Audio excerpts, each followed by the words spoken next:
Asia కప్లో భాగంగా India versus Pakistan match complete అయింది కదా. అయితే మ్యాచ్ జరగకముందు నేను ఒక వీడియో చేశాను. దాంట్లో ఏం మాట్లాడాను, అరే ఎట్టి పరిస్థితుల్లో ఇండియా పాకిస్తాన్తో ఆడి తీరాల్సిందే, ఆడి పాకిస్తాన్ని చిత్తుగా ఓడించాలా, సో ఇది కూడా ఒక రివెంజ్ లాగా ఉండాలి అని చెప్పేసి ఒక వీడియో చేసి గుర్తుందా.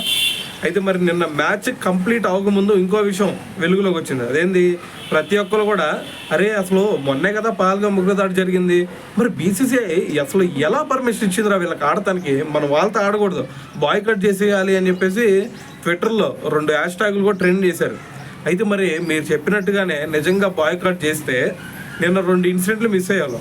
ఒక ఇన్సిడెంట్ ఏందో, వాటిల్లో ఫస్ట్ టాస్ వేసేటప్పుడు ఏ ఇద్దరు కెప్టెన్లు అయినా సరే షేక్ హ్యాండ్ ఇచ్చుకుంటారు రెస్పెక్ట్ఫుల్గా.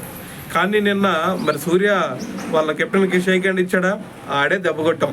సో దాని అర్థం ఏంది, రే బాబు మాకు ఏషియా కప్లో భాగంగా మీకుతో మ్యాచ్ పడింది, సో మ్యాచ్ ఆడదాం వెళ్ళిపోదాం, సో ఎవడు గెలుస్తాడో చూసుకుందాం అని చెప్పేసి మరి ఆ షేక్ హ్యాండ్ ఇవ్వడానికి ఒక కారణంలా అర్థమవుతుంది.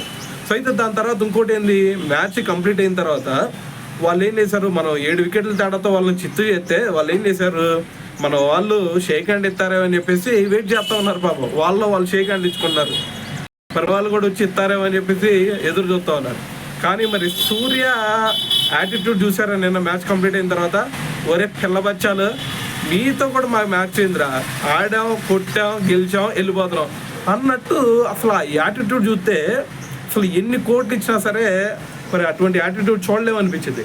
సో మరి దాని తర్వాత మరి మన వాళ్ళు మరి డ్రెస్సింగ్ రూమ్లోకి వెళ్ళేటప్పుడు కూడా మళ్ళీ అక్కడ నుంచి మన ప్లేయర్స్ అందరూ వస్తారు కదా గ్రౌండ్లోకి, సో ఆ ఇన్సిడెంట్ కూడా జరగలేదు.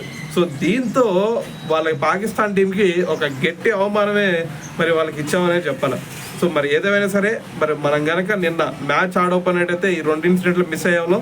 సో మరి ఇటువంటి ఇంకో మ్యాచ్ కూడా జరిగే ఛాన్స్ ఉంది. ఆ మ్యాచ్లో కూడా వీళ్ళని చిత్తుగా ఓడించి వీళ్ళు నిజంగా చిన్న బచ్చాలరా మీరు మా కింద అని చెప్పేసి మళ్ళీ ప్రూవ్ చేయాల్సిన అవసరం అయితే ఉందని చెప్పాలి.